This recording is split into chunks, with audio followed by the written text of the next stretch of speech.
A group of battleships led by China's Liaoning aircraft carrier test military equipment in exercises in the South China Sea.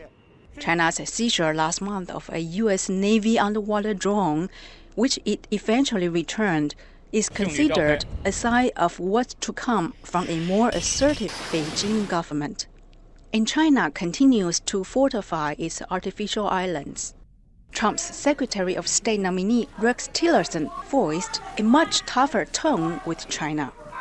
The island building in the South China Sea itself, in many respects, in my view, building islands and then putting military assets on those islands is akin to Russia's taking of Crimea.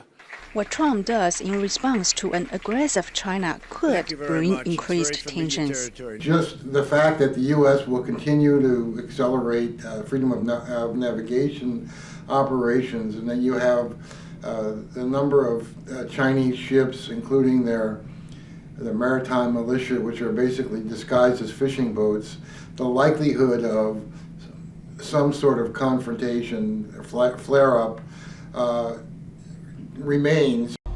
Observers will watch closely where and when the new administration carries out its first freedom of navigation operation in the South China Sea, a busy waterway and trade route. When you think about the amount of trade that goes through the South China Sea, $5.3 trillion, and the amount of U.S. trade that goes through the South China Sea, $1.2 trillion, it is the issue of our time, not just for trade, but the amount of countries that are involved. Tillerson said at his confirmation hearing that China should be denied access to its fortified islands. But regional experts say it is too late to reverse China's build-up in the region. They say the best that can be achieved is to defend the right to freedom of navigation under international law.